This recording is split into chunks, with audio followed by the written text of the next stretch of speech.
Will the pressure to win now push the Falcons towards a more proven option at quarterback this offseason?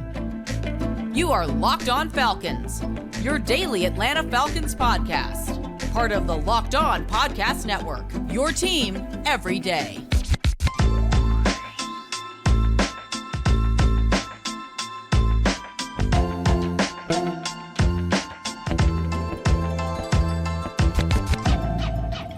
Welcome back, everyone, to another illustrious episode of the Locked On Falcons podcast, your daily Atlanta Falcons podcast, part of Locked On Sports Atlanta, your team every day. And today's episode is brought to you by FanDuel. Make every moment more. Right now, new customers get $150 in bonus bets with a winning $5 bet. That's $150 if your bet wins. Visit FanDuel.com/lockedon today to get started. And if you do not know me, I am your very humble host, Aaron Freeman, aka Sirius Black, aka Mr. Drew, aka Mr. AKA. And I appreciate each and every one of you that is an everydayer of this podcast. And all you got to do to become an everydayer, to watch this show as your first watch or your first listen of the day, is subscribe or follow for free on YouTube or wherever you listen to podcasts. So today's episode, I will be joined by Josh Kendall of The Athletic. As we teased on one of last week's episodes, we'll get Josh's 2024 update on the futures of AJ Terrell and Kyle Pitts and whether or not they should be playing in Atlanta for several years to come.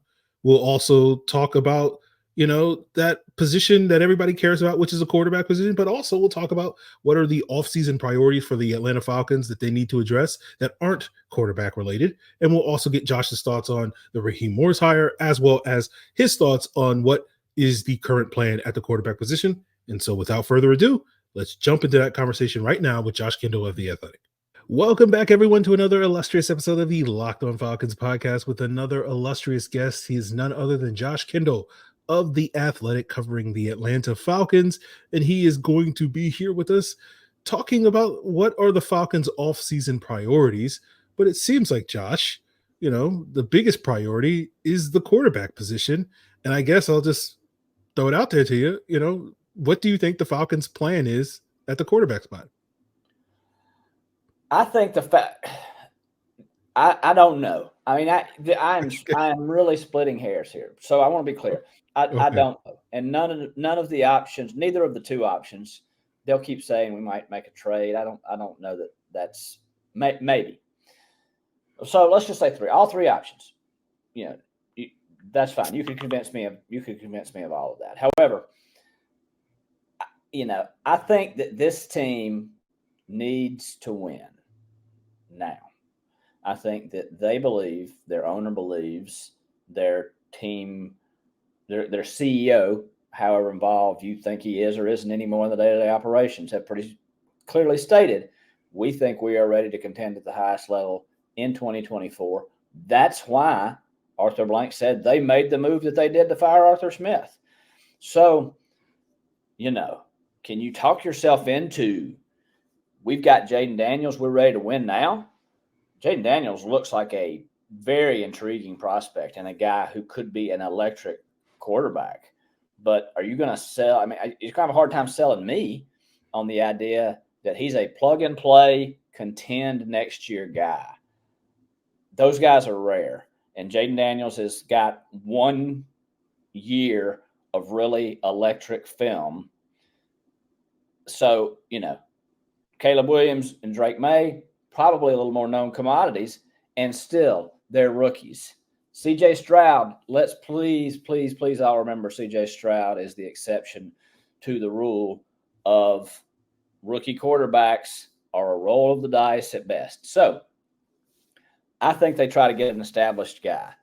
I think that they will, again, I am not reporting anything. I am not saying I have heard this, but it would surprise me if they're not reaching out through the Zach Robinson, Kevin O'Connell, Sean McVay pipeline to Cousins people and saying, we've got this offense. We know you're comfortable in Minnesota, but just let us know if there's something that we could do. Let us know if you want to have a conversation. I'm not saying even if they did that or are doing that, it would come to any sort of fruition.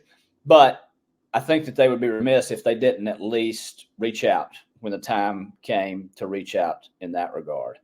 But that's not a sure thing at all. I think Kirk Cousins stays in Minnesota. Justin Fields, people will not quit trying to make Justin Fields a Falcon. I have not seen a Justin Fields style quarterback in that Sean McVay offense. Maybe I'm wrong. Maybe, I'm not a ball guy. I don't want to present myself as a ball guy, but that doesn't look like a fit to me. Nobody's going to get excited about Jacoby Brissett, but Jacoby Brissett is a professional quarterback, and Atlanta could do okay with a professional quarterback. And then I think that, if you can't find something that you like in a veteran model, then you still have the 8th pick. Potentially you move that up to however high you need to move it up. You take a young guy and you just try to put him in the best position possible. That's a long way of saying, I don't know, but if I'm the Falcons, I don't want to roll the dice with a rookie unless I have to. Okay. I think all of that's fair, Josh.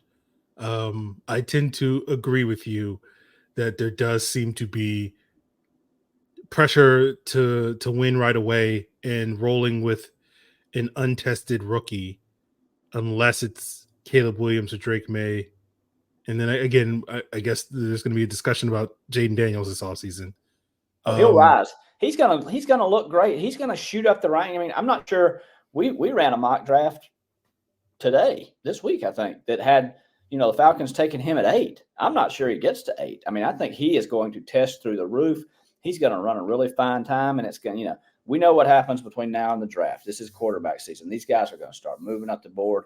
You can close your eyes and imagine him being a really dangerous player.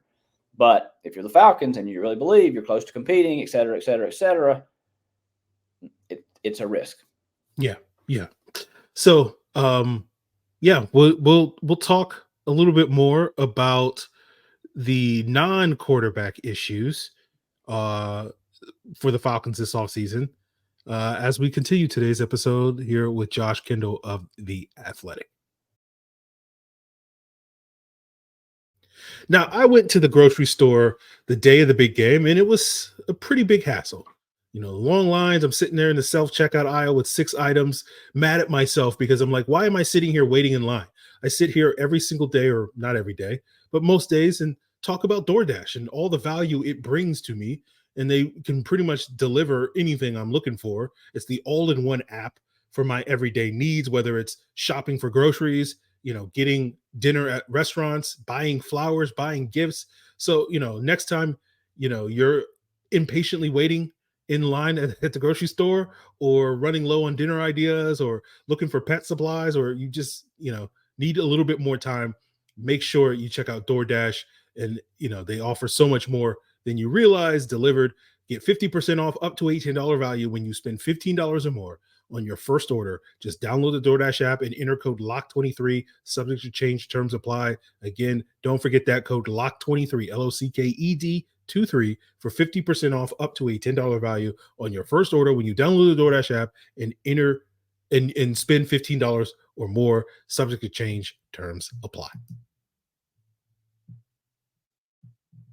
And before we get back to the conversation with Josh Kendall, I do want to plug the Locked On Sports Today 24/7 streaming channel right here on YouTube, the first of its kind national sports show. It's on YouTube. It's on Amazon Fire TV, giving you that insight, the local experts, all the national shows covering every league. Locked On Sports Today, now available on Amazon Fire TV and YouTube. And if you're looking for more local flavor, check out Locked On Sports Atlanta's 24/7 streaming channel on YouTube and Amazon Fire TV as well. So continuing this conversation with Josh Kendall of The Athletic, I guess I probably should ask you, Josh, since I haven't had too many other people on the podcast to talk about it, what did you think of the Raheem Morris hire? You can see why so many people were in his corner, pushing him for the job. He has been popular in every building he's been in, from the top of the building to the bottom of the building. That says something for a person. that is, making those connections is an important part of coaching. He's not a rookie, so I'm not, circling this back to the quarterback conversation. He's not a rookie, so it's not necessarily a risk in that regard. I mean, he's 47-year-old. He's not Bobby Slowick, for goodness sake. He's been a head coach for 3 years. He's got some experience under his belt, but we haven't seen it work as a head coach yet.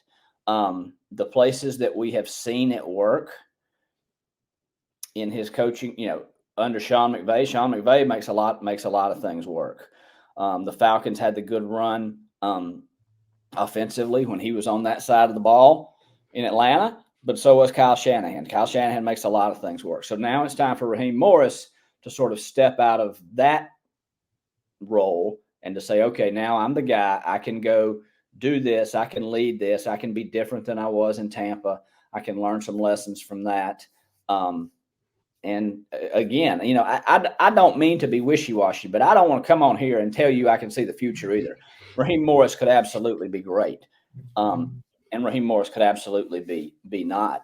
I think Arthur Smith, I thought Arthur Smith was going to work out. And I think if Arthur Smith given a fourth year might have worked. I mean, we just don't know. But you can absolutely see why Raheem Morris is a popular guy, why Raheem Morris had a lot of supporters for the job. And to be clear, I'm going to preface this next statement by saying I in no way believe that the Falcons locker room quit on Arthur Smith and that staff. I don't think that at all. But there was their collective confidence had taken a beating by the end of that last year because they really were, they were leaning in. They were working really hard, and it just wasn't working out. If you follow that, if you put Bill Belichick into that locker room, I'm not trying to make this a Bill Belichick conversation. I'm just saying from that tree, from that, approach, you drop him into that locker room, maybe that's not a great fit. Drop Raheem Morris and that energy in that locker room. I think, at least that gets them, a little juice, helps in that regard. Maybe that helps you get off to a better start. If you get off to a better start, maybe the momentum's different. I don't know. Okay. Now, let's talk a little bit more about these non-quarterback issues that the Falcons may have to deal with, because I think, the reason I asked you about Raheem Morris, because as big a fan of the coach that I am in terms of Raheem Morris, I don't look at Arthur Smith's failings and say, oh, it was just purely a coaching issue. I feel like the Falcons have to get better on the football field. And despite a lot of talk about, how much talent they have at skill positions and how much improvement from the defense, I still feel like there's still a way for this team to go for them to be able to punch their ticket to the postseason. So I'm just curious from your perspective, what are some of the other areas of this roster or aspects of this team that you think need to get better in 2024 if this team is going to have success in year one of Raheem Morris? Well, they've got to figure out what they're going to do at defensive end. Bud Dupree and Calais Campbell are both free agents. I would say it's more likely that Bud is retained simply because of his personal situation. He's, 30, not necessarily right at the end of his career. He's from Macon. You could see him saying, I kind of want to settle in here. Calais is, just taking it year by year at this point. He is going to pick out a very specific situation for himself, and he really was a fan of that defensive staff. So you've got to address that. Both of those guys had 6.5 sacks last year, but even as good as they were and as great as they had been in their careers, they still weren't go get you a sack guys. I mean, and Laurel Nebuchadnezzar, it's moving up. It's he's going up the ladder, but he's not shooting up the ladder. So I still think that they need a go get a sack guy. And if they don't bring back Calais and or Bud, they need, a body there too. They need a functional full-time player, but you would still, as a Falcons fan, want to see, the double-digit sack season would just be fantastic for Falcons fans. And the secondary, I think, needs help. I think that they need a cornerback. I think that they could use some more depth at safety. if Troy Anderson comes back and you stick Nate Landman back, in the reserve role, in the interior linebacker, I think you're okay there. Pass rush and coverage, guys, for me. Okay. What are your thoughts on the offense? Do they need to get another weapon at wide receiver besides what they have there? If you're going to play 11 personnel, yeah, absolutely. I mean, I think Mac Hollins was your 18 catches. Scotty Miller didn't become the guy that they thought he was. We can splice that blame pie to quarterbacks, receivers, whatever. But if they're going to play 11 personnel 88 to 90% of the time, like Sean McVay does, they need three guys who can really go there. Van Jefferson comes from that system. Van never got any traction in Atlanta, but the Rams traded him for a reason. He wasn't necessarily in their mix either. So I think you've absolutely got to get some wide receivers, or you've got to make something out of what you got. I mean, I think Terrell Hodge is a good guy to have on your 53. I'm not sure he's your 2 or 3 though, wide receiver. Okay. I want to talk a little bit more about some of the current Falcons, including AJ Terrell and Kyle Pitts. And I recall talking with you last offseason about whether or not AJ Terrell would follow in the footsteps of Chris Lindstrom to get that payday this offseason. And so, now a year later, I want to get an update on that. And so we'll break that down as we wrap up today's Locked On Falcons. Now, football season might be over, but basketball season is just heating up. Trade deadline just passed. All-Star break is coming up. And that means you can get buckets, right, with your first bet at FanDuel, America's #1 sportsbook. Right now, new customers get $150 in bonus bets with any winning $5 bet. That's $150 if your first bet wins. And you can bet on the NBA. You can bet on NCAA, March Madness, not that far away. Quick bets, live same game parlays, exclusive player props, so much more available at FanDuel. Just visit FanDuel.com/lockedon today to sign up. That's FanDuel.com/lockedon to shoot your shot. FanDuel is an official sportsbook partner of the NBA. So wrapping up today's Locked On Falcons here with Josh Kendall of The Athletic.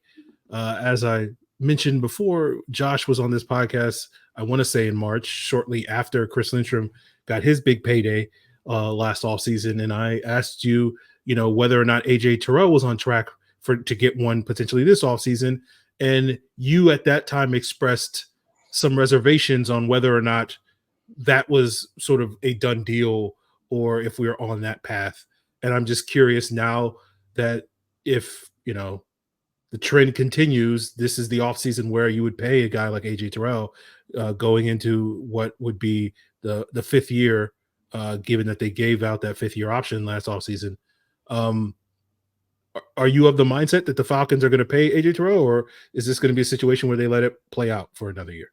No, I am now. I think that AJ Terrell had something to prove to the previous coaching staff, specifically to Arthur Smith, before he became, a guy that Arthur Smith was willing to say, this guy is a cornerstone of our program, a la Chris Lindstrom, a la Grady Jarrett, the types of guys that we really, truly paid.